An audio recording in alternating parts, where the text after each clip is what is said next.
episode 16 of Red Talk, a very Carrick Christmas. Thanks for that name Josh came up with. On this week's show, unfortunately there hasn't been any games, so we haven't got any to talk about, so we won't. Other things we're going to talk about, we're going to address a few viewers' questions that have come in on the Facebook and the YouTube. And apart from that, we're going to address some of our predictions from the start of the season, the players we thought were under pressure, and where we thought the teams we thought were going to be up there and the teams that were going to be down there. So all that to come on Red Talk, but first of all, Males, you've got the quiz question. Yes, and it's about Michael Carrick. In 1999, Michael Carrick made his debut for West Ham. Who did he come on as a substitute for? Have a think about that one in this very festive show, and at the end we'll come back and address it for you. Unfortunately, there's been no Premier League games on the weekend, so we were hoping this show would be an awesome show about talking about how much better United are than Chelsea. Unfortunately, snow has meant that has not happened, and we're going to do a show that's not too much to do with the games of late, and instead we're going to address some predictions from the start of the season, basically, before the season got underway, from the very early episodes, number 3 I think it was. And we're also going to answer some of the viewer questions. Why are we doing that, Miles? Well, here at Red Talk we're all about giving back to the viewers, and what better time than Christmas for giving. Yes, we're pretty much saint-like. And the first question we've got is from Brendan Pixie Rushton, and his question is, what are your thoughts on what United will do in the January transfer window? Will they buy any players, and do we need to buy any players? That's his question. So, pretty loaded question, isn't it? Personally, I don't think we'll see any additions to the squad. Obviously, we've already got Lindegaard coming in, but apart from that, I don't think we'll see any extra, and I don't think we need any extra, especially with Owen supposedly fit again. So it all seems to be going quite well. Although there are rumours that he might leave in January. It seems pretty likely he's going to go to Aston Villa or leave at least somewhere in the end of the season. But there's been a couple of rumours that might happen in January. I don't think it will, and hopefully we can get a few goals from him before he eventually leaves. Because as you guys know, I'm a bit of a fan and I don't want him to leave. But do you think we'll make a move for anyone in January? Yeah, I don't think we will. We've mentioned before. You probably thought I was going to say this. No, I don't think we will, because we spoke about it before. If we do get any players in, they won't make the Champions League squad. So I think that'll be one reason for Fergie not bringing anyone in. I do think we will bring someone in eventually. I think we need to bring someone in. Although we are top of the league and seemingly going quite well, I do think. Do you mean at the end of the season? Yeah, at the end of the season. Yeah, I think there'll be someone that'll come in. Not sure where. If Owen leaves, we've still got quite a few strikers on our list. We've got Welbeck coming back. Yeah. Where do you see the deficiencies in the squad? Do you think we've got a weak area, or do you just think Yeah, what's wrong with that squad, man? What's the problem with it? Well, I think where's the deficiencies? I think we're struggling. Probably, well, Scholes is going to be retiring soon. We have to think about that. We've got Fletcher, Anderson, and Carrick, but I think we need more of a holding midfielder. Anderson's just, as we've spoken about before, he's just starting to push on with his development. He signed a new deal. Signed a new deal, so he'll be at the club for, seemingly the next 5 years. I think Fletcher, he's not going anywhere, and Carrick, he's a hard one to say.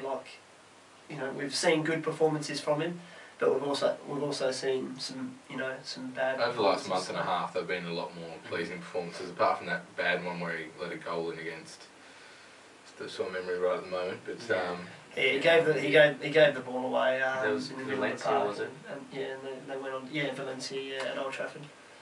Luckily we managed to draw, but yeah, apart from that, I think he's been much improved. So hopefully he has more good games than bad. As well, also, I'm not sure what Antonio Valencia's schedule's like, but I did hear he was, sort of ahead, maybe February, that type of thing, and that could be quite a useful addition to the squad coming, later in the season when the fixtures sort of begin to get more and more congested, and an attacking player like him obviously a great threat. Him down one wing, Nani down the other. It's quite potent. Yeah, definitely. The next question we've got is from the Man United Rocks on YouTube, and he's asking, do we think the title will be secured if we win our next 5 games? Thanks very much for the question. Now I might just have a crack at this one first if you don't mind. Obviously we're sitting on top of the league at the moment by 2 points I think it is, and we've got a game in hand and also 2 games over Manchester City and a couple of the other teams further down. If we win our next 5 games, you'd have to think we'd be pretty strong favourites to take home the league, especially if, I don't know when the Chelsea Premier League game will be rescheduled, but I doubt it would be in the next 5. But still, the way we've been going and been undefeated, and if he's saying we win, that means not just not beaten. If we win 5 Premier League games in a row, we'd be in a real strong position. But at this point of the season, even in 5 games' time, you can never say that the league's ours at this point. But I think we'd definitely be in a stronger position than we have been, even when we won the last Premier League, 2 seasons ago. Yeah, it's a really it's a strange question. I guess it's hard. It's really hard to say. I mean, over the years, traditionally the team going into Christmas who's been top of the league has finished top of the league. But I think the league's a lot more open this year, and there's a lot more competition, and teams are actually catching up with the likes of United and the Chelseas and Arsenals. We've seen Tottenham come up this year, and they've really pushed on from where they left off last year. So I think there's still games to be certainly lost and points dropped, not only from us but from Chelsea and Arsenal as well. So it's a really difficult thing to say, but obviously 5 wins is 15 points. So that's a huge step. So I think if we win our next 5 games, I think we can, but it's too early to say. And especially 5 games is 15 points. You can tell you're working a bag there with that one. Just before we go there, mate, Josh, who can't be here because he's probably mining to a big juicy steak at the moment and hasn't got back in time, but he was saying only a third of the teams have been top of the Premier League at Christmas have actually gone on to win it. So I'm not. When he said Premier League, I'm not sure if he means the top flight as well or just since the Premier League era, but the interesting fact. And when you think about it, 5 games seems a long time, but it's probably only 2 weeks away. I think United have 4 games in the next 10 days. Something ridiculous like that. Yeah, it's not really, it's sort of a strange thought to think that, the title could be decided if we're saying they win the next 5 games and then they're going to win it, that it could be decided by mid-January. So that seems a bit early for me, especially it's a bit, we've got a nice lead at the top, but there's still a couple of draws, and you've seen what happened with Chelsea. We were quite unfortunate that we didn't get to play them because it was a great time to play them the form they were in. Who knows where they'll be? They could be, exactly. They might not lose another game. So, and play them. I was looking at the Premier League table just before the show, and between 5th and 14th place, there's 6 points separating. So it just shows that it's so even, and that's not. And even below that, there's Aston Villa and Everton, and I mean, like an away game or even home game against them, it's no gimme. So there's plenty of quality out there in the Premier League, and every game's a tough game. And I mean, until the last game of the year, or until the titles, there's no mathematical chance. Then I wouldn't say it's over. And that's how Fergie would be thinking as well. Yeah. Like as United fans, we shouldn't really be thinking like if we win the next 5 games, then we're going to win the league. We need to take each week as it comes and just keep winning games when we play them. Cliche. It's taking it 3 points at a time. Yeah. Fergie's obviously experienced enough to know that, and he'll make sure that the players are sort of keeping, in the right frame of mind, and know that it's not a foregone conclusion. Thanks very much for your questions there. The Man United Rocks from Salford in the United Kingdom, that one. And also Brendan Rushton, who I think is from Australia. So thanks very much for your questions. Consider them answered. Hope you enjoyed the answers as well. As we're coming up to Christmas and starting into 2011 soon, we're going to have a bit of a look back at the players we talked about at the start of the season who was under pressure, and the teams are going to be up there and down there, so to speak. And some of the players we talked about in episode 3, if you've been watching that long or can remember that far back, a couple of players we talked about, first of all, was Anderson. Miles, you were particularly getting on his back, or no, saying he had to have it was really a make or break year for him. Yeah, and I still believe that. I mean, he's come on the last month or so and played quite well, but you know, there's no good just playing a few good games and then dropping off. You've got to keep it up. He's signed a new contract now, but he can't relax if he wants to play first team football. You know, you've always got to be performing, and he's got plenty of examples of guys like Scholes and Giggs who've been there for that long and just put in good games week in, week out. And so, you know, he just needs to look pretty close to home to see what he's got to be doing. The thing about Anderson is what we have to remember as well is he's had a lot of injury problems since he's been at United, and the reason we signed him was because he was a really talented youngster. And we're starting now just to see when he's not injured how good he can really be. And we've talked about his strength and his dribbling skills, and I think we're only going to see more. So I agree that he's still under pressure because he does have to perform to play every week. But we're starting to see the best of him now. Definitely, I think the way he's been performing lately and the way he's getting forward, although he's not too comfortable in the box as yet, but that will come. I feel the way he's been playing, when he's given a new lease of life by Fergie, he goes up forward and not playing as defensive as he was originally, which I don't think was his preferred position. So I think he's probably a successor to Scholes, and I think most people thought Carrick was going to be, but I think Anderson, if he keeps improving at the rate he has over the last month or two, that's where I see him going, and hopefully he will. But you were saying he needs consistency was your main main niggle with how he needs to go this season. I agree with you there. I think he really does need to be consistent. One of the other players I just mentioned there was Michael Carrick, and he was the player Josh pointed out that needs to have a really good season, because last season he was a bit below par. How do you think he's gone this term, Will? Yeah, obviously I can't speak on behalf of Josh, but like what you were saying before, Croydon, he's over the last month and a half he's really put a string of good performances together, albeit that Valencia game where he unfortunately let him in, but he can't have a good game every game. So, but he's really come on, and I think it's funny that the players that we're talking about, they're all players that have actually come along this year, much more so than the years before we've seen them at the club. I think that goes down to us probably.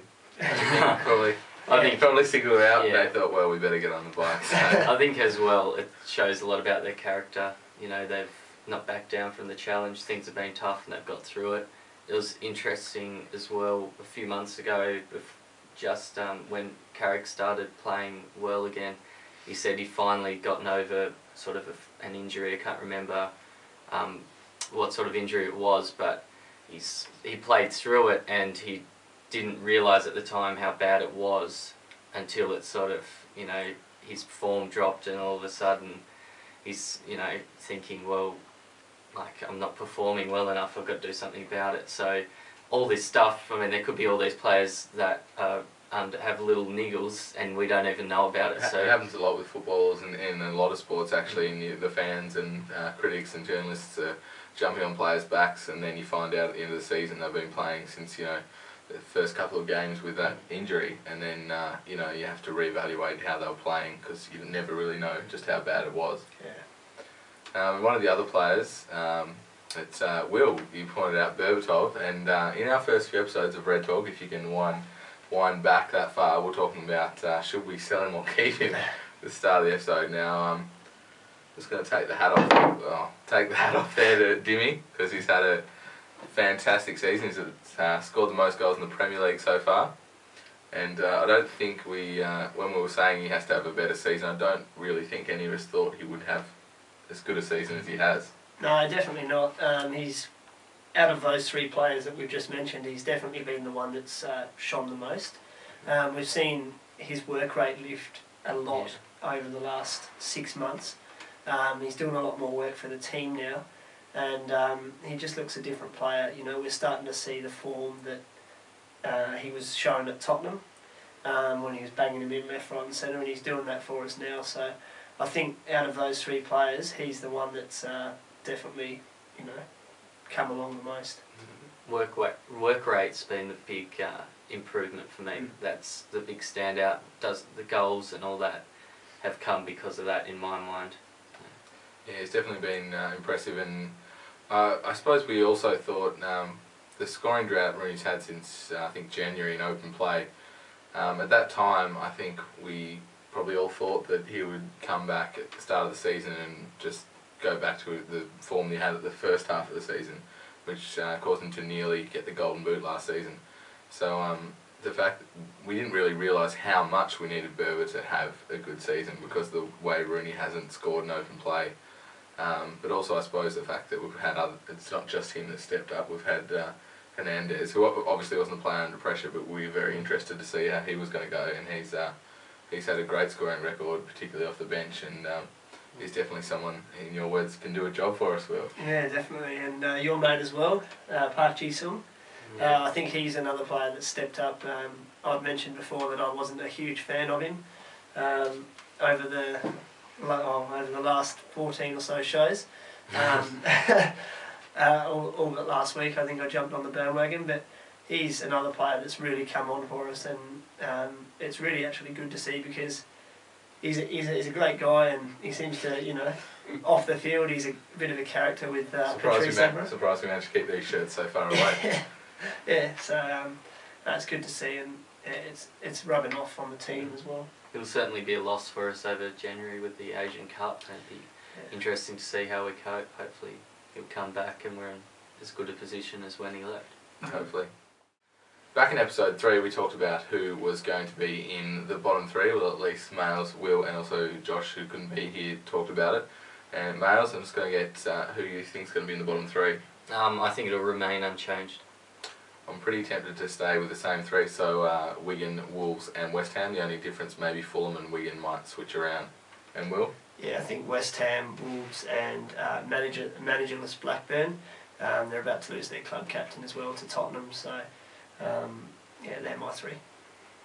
There you go. Now in terms of the top 4, which is a bit more relevant to United, Males, who do you see finishing in the top 4 and having the glory of the Champions League bestowed upon them? Well, at United at number 1, that's the biggest one. Then Chelsea, Arsenal and Tottenham. Now I think United first, Chelsea second, I think Tottenham third and Arsenal fourth. I think they might slip down a bit just because if they have a few injuries in defence, I think they could be in trouble. And I'll go for United first, Arsenal second, Chelsea third and Tottenham creeping in the 4. There you go, so I was thinking Tottenham same top next 4. year. Yeah, so same top 4, just ordered around a bit differently, so there you go.